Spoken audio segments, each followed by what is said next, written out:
Donald Trump is having a catastrophic Friday. We just got one of the worst jobs reports in recent history, although all of the jobs reports under the Trump regime have been pretty bad.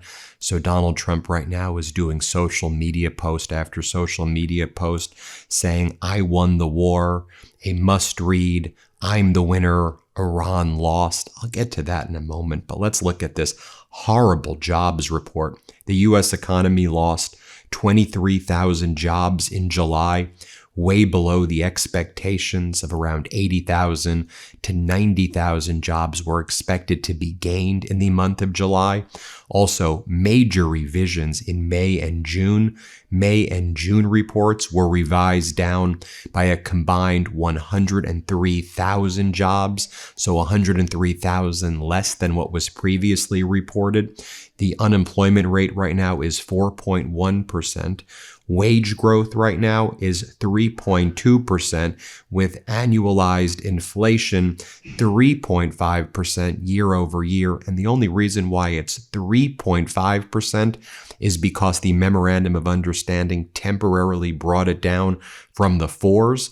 But I think that's going to go back up very soon as well to around 4%, 4.1% year over year inflation, which means that the wage growth is not growth at all. It's being absolutely crushed by inflation. So people don't have any money to spend.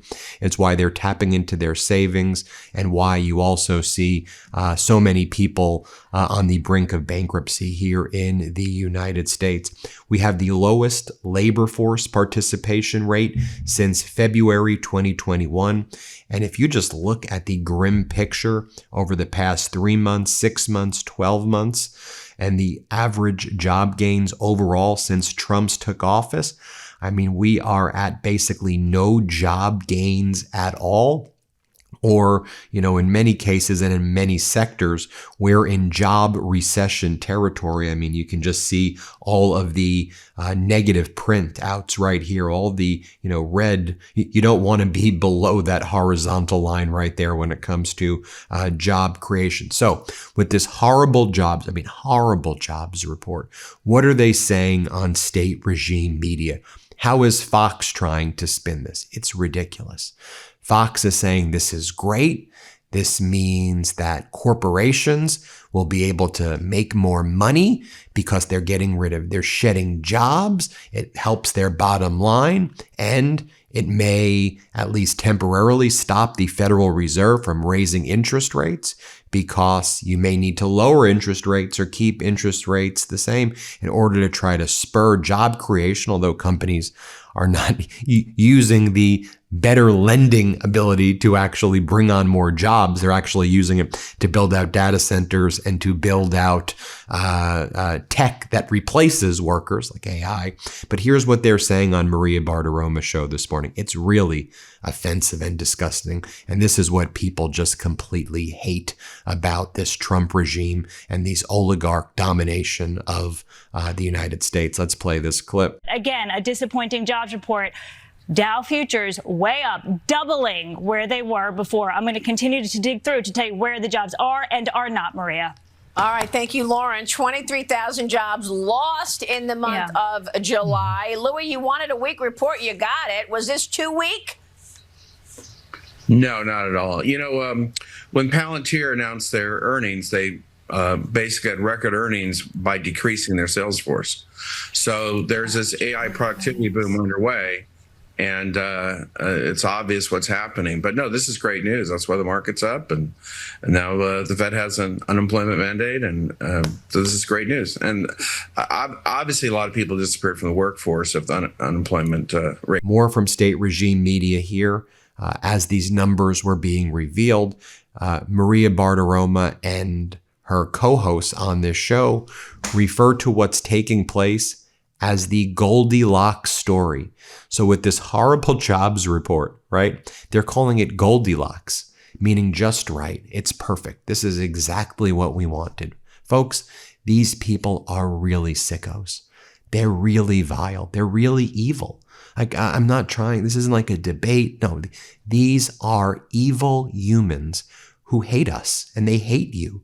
Here, watch this for Watch this for yourself. It's crazy. Here, play this clip. Yep. And we also have revisions actually for June and other revisions. Lauren, did you have those numbers? Revisions for June, Maria, down by 37,000. May down by 66. Combined 103,000 fewer jobs created in the months of May and June, Maria. Yeah. And that is all about the market reaction today, is all about what this means for the Federal Reserve. Louis Naviler, how do you want to allocate capital in this environment where, once again, we're talking about Goldilocks, a Goldilocks macro story? Yeah, the last I looked, FactSet was forecasting 47.4% annual earnings growth for the S&P this year. But that was before Palantir's blowout results. So we might hit 50% earnings growth on the S&P right now. That's unbelievable. And you just can't ignore all these good earnings. In contrast, look at what's going on in Canada. Canada added 75,000 new jobs in July, and its unemployment rate is the lowest in 2 years. And the Canadian stock market is doing good too. You could do both at the same time, growing at a significantly higher percentage than here in the United States. As Donald Trump says, oh, the Canadians are nasty, they're nasty. 51st state.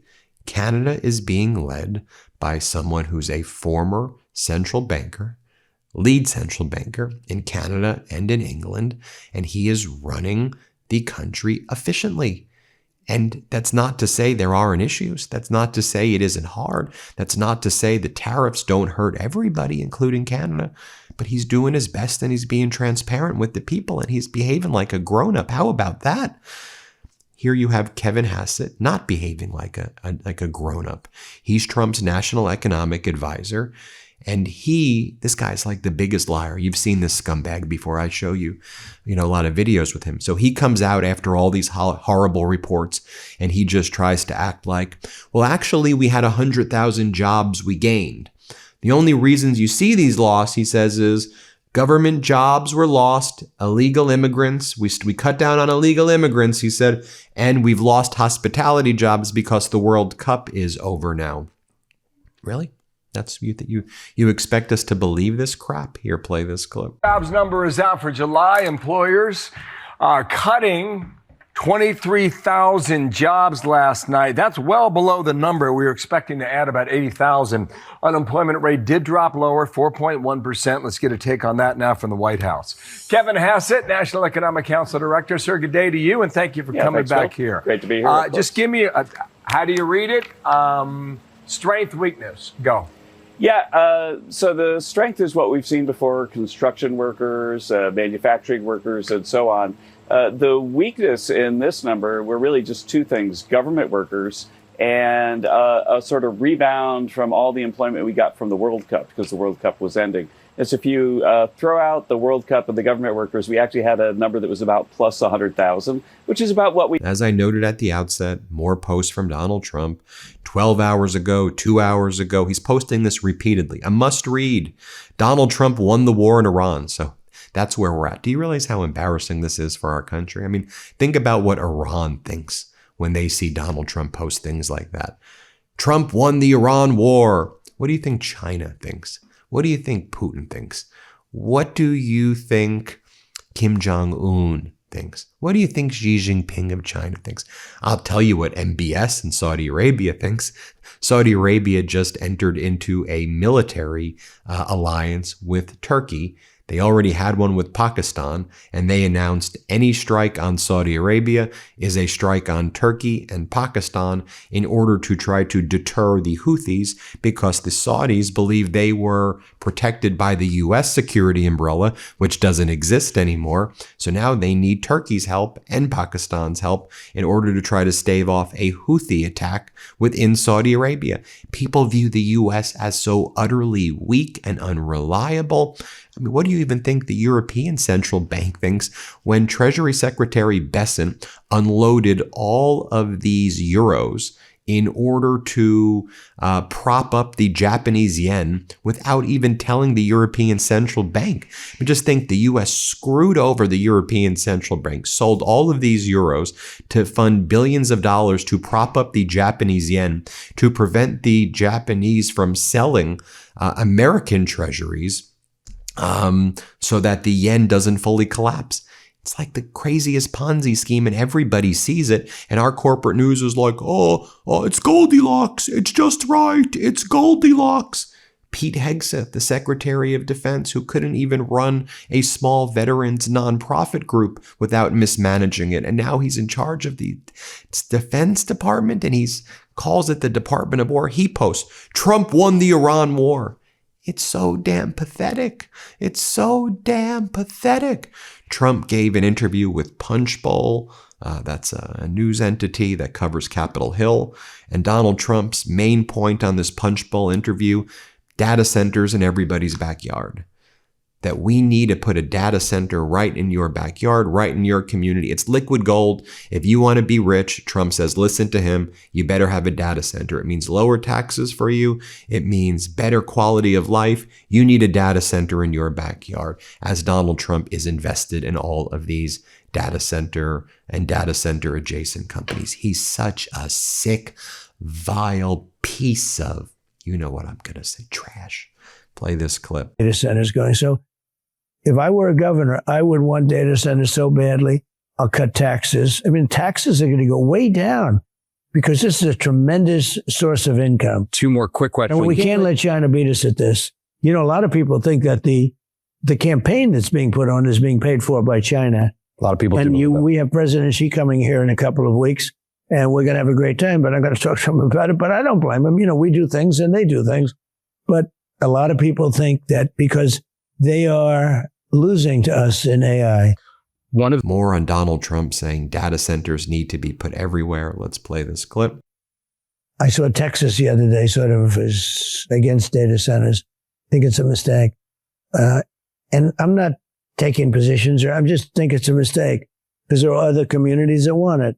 When a community wants it, it means a lot of money is going to come into that community. Unsightly, potentially. Well, I don't think they're unsightly. I mean, I'm looking at some of these data centers, the most incredible buildings I've ever seen. They go for 2.5, 3 miles. They're 3 miles by 3 miles. They're necessary for the technology. Well, but I think they are tremendously important for the economics. I mean, this is for Texas to say no to data centers is a mistake in the sense that it could be bigger than oil. I mean, data centers could be bigger than oil. You have the Texas oil, and there are a lot of communities that want it. And then Trump was asked a question about all of his stock trades, enriching himself to billions of dollars, giving himself tax immunity. And Trump's like, I don't know any of that. My little boys handle that.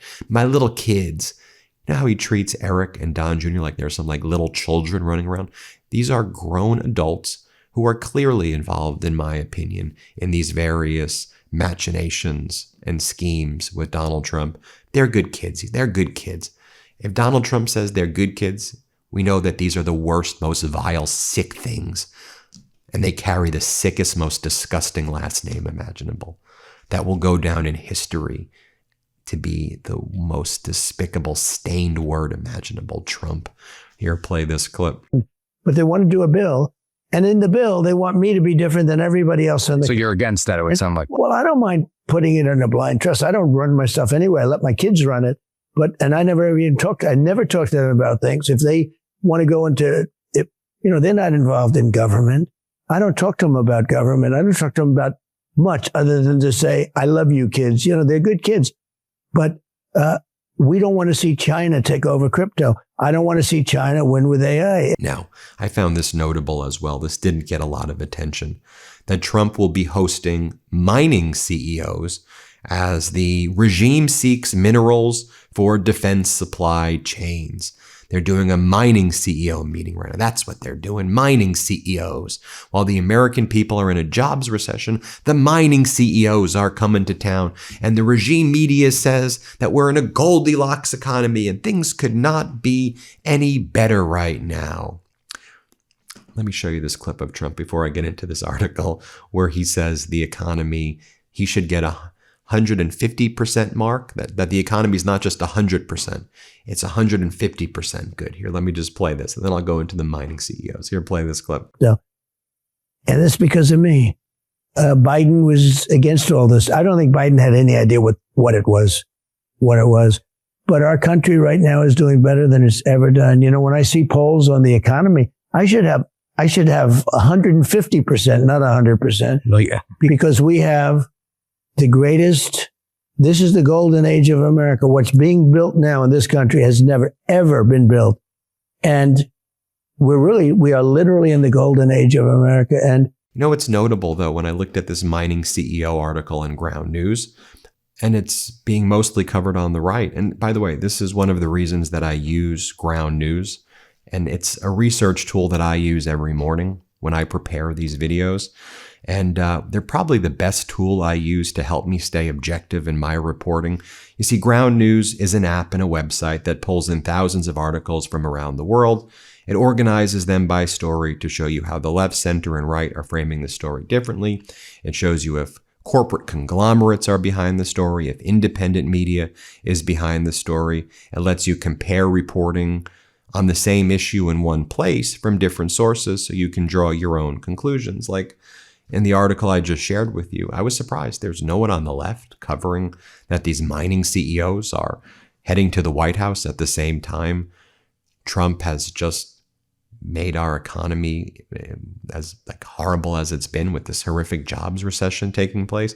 I think that contrast deserves the right amount of attention. Ground News has this dedicated blind spot feed. It's a personal favorite of mine, which highlights stories being disproportionately covered on either side of the political aisle. Look, I believe in Ground News so much, and I use it so much, we're going to offer you 40% off the same Vantage plan that I use for my research. So just go click the link in the description or go to ground.news/MTN or scan the QR code up here. It's one of the biggest discounts they've ever offered. If you want to support this channel and get a clearer understanding of the world, try out Ground News. Go to ground.news/MTN, or you can hit that QR code. Now, in that same interview with Punchbowl, Donald Trump said, Iran is begging to make a deal. They're begging to make it. But I thought you won, Donald. Haven't you been posting that you won? Here, play this clip. guys like that get in, they'll destroy this country. You said yesterday, you just talked about Nevada. You said yesterday gas prices, correct me if I'm wrong, they might go up again a little bit. You said. No, that's only if I have to do another hit. Okay, so I mean. They'll only go down, or if we make a deal, they want to make a deal. They want to make a deal. Look, it's obvious. They don't want to be hit. Okay, they want to make a deal. So we'll see. Because you're seeing. And now Treasury Secretary Bessent is out there saying, you know what? We don't even need the Strait of Hormuz anymore. He says, in just a few years, the Strait of Hormuz will just be another body of water. And I would say that more than 50 or 70% of the energy is now going through underground pipelines. So this is how they surrender. This is how they change the goalposts, right? So now the Strait of Hormuz doesn't even matter. Right? Because Iran and Oman are about to make a deal where Iran controls the strait. Nah, it's just another waterway. We don't even need it. It's irrelevant. It's irrelevant. Do you see how these con artists, these Bernie Madoff, these scammers act? Now we don't even need the Strait of Hormuz. It's just a body of water. We don't even need the Red Sea. It's just a body of water. We don't need any straits. The Strait of Gibraltar. We don't need any straits, okay? We may have needed straits in the prior administration, but now we're beyond straits because we figured we all have a plan and don't actually look at the data, which shows that jobs are being lost. Let's just say we're in a Goldilocks economy and things are just right. Watch what this vile thing says. Here, play this clip. There's some who've speculated the strait will never go back to being the way it was before. What would you say? I